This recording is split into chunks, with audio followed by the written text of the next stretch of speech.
Astronomers are currently studying the atmospheres of faraway planets. Their interest is to determine what's the weather like in that faraway distance. They would like to examine exoplanets that are millions of light years away so that they can learn about their atmospheres. The Transiting Exoplanet Survey satellite was built and successfully launched in 2018 to search for planets outside of our solar system. The $287 million instrument has located more than 2,000 potential exoplanets, with 91 of these planets being confirmed as legitimate by astronomers. TESS detects exoplanets by monitoring the brightness of stars. According to astronomers, stars dim temporarily when an object passes in front of them, similarly to the silhouette of a person passing against the moon. The approach is called the transit method. As part of a virtual meeting of the American Astronomical Society, researchers shared information about the exoplanets that are discovered by TESS. One session was dedicated to the study of the atmospheres of these alien worlds. The exoplanet Kelt 1b is a gas giant more than 27 times heavier, but only 11% wider than our Jupiter. But unlike our gassy neighbor, which takes 12 years to orbit our sun, this alien planet sprints a lap around its stars about every 29 hours. This exoplanet is located 2 million miles away from its sun, roughly a similar distance between the Earth and the Moon. Kelt 1b is known as a hot Jupiter. This category of gas giants, in contrast to the ones in our solar system, orbits very closely around their host stars. One group of researchers sought to understand how clouds behave on these planets and mapped out the cloud coverage of Kelt 1b by observing the planet's emitted light spectrum as it orbits around its host star. According to the researchers, astronomers generally believe that clouds cannot exist on the day side of a hot Jupiter, the side where it faces the star, because they are simply too hot. Yet they have observed signs of clouds on the day side of Kelt 1b based on their data and information gathered. They also noticed discrepancies between their observations and theoretical predictions, which suggested that some mechanisms should be utilized to reconcile the differences between the two.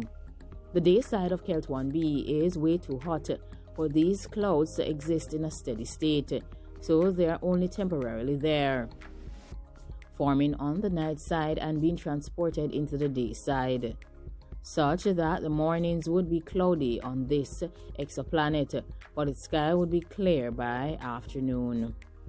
Hot planets that orbit close to their suns are usually either gas giants like Jupiter or small rocky worlds like Earth. Being so close to its host star, a planet either has to be massive enough to retain its thick atmosphere or has to have lost most of its mass and be stripped to leave little more than its rocky core. Researchers have found new planets of an intermediate size. Astronomers refer to this gap as a sub-Jovian desert or Neptunian desert, due to how rare it is to find a Neptune-sized gas planet orbiting close to a star. Additional findings were also presented in relation to a planet which was recently discovered, called LTT 9779b, as to why this planet has a core mass of 27 Earth masses, and as to why it has not formed as a Jupiter-sized gas planet. That remains unanswered.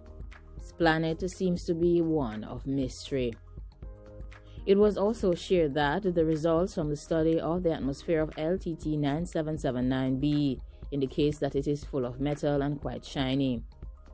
They were also able to estimate the dayside temperature of the planet to be around 2300 Kelvin, or 3680 Fahrenheit, and the shape of its orbit, setting the stage for future studies of hot Neptunes should more of these be found.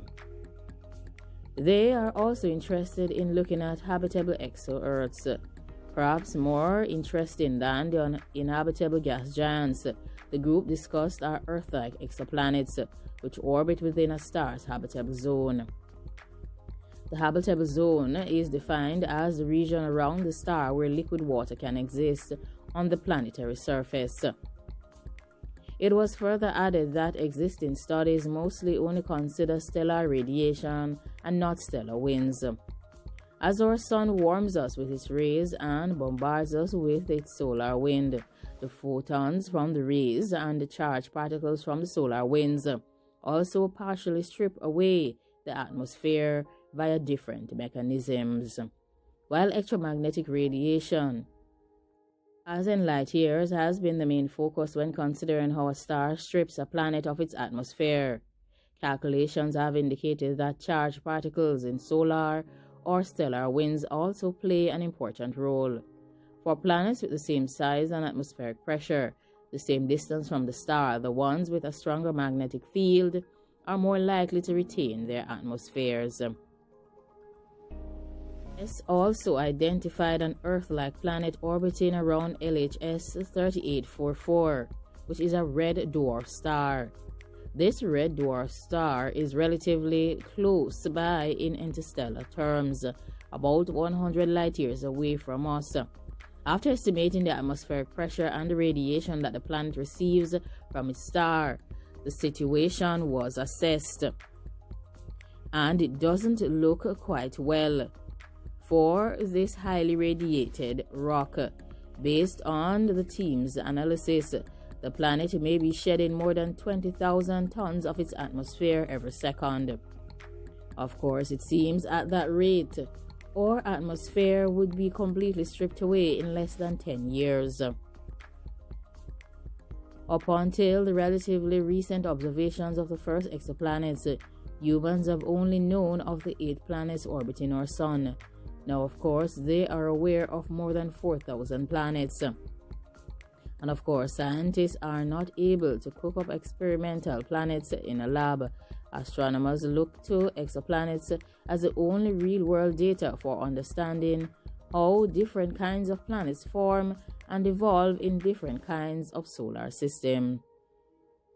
TESS has finished its primary mission objective and is still collecting data.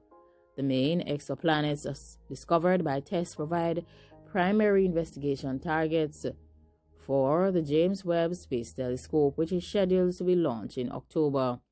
The European Space Agency is also developing its own exoplanet space telescope called Plato, which is scheduled to launch in 2026. Like, comment, share, and subscribe. Thanks for watching. Goodbye.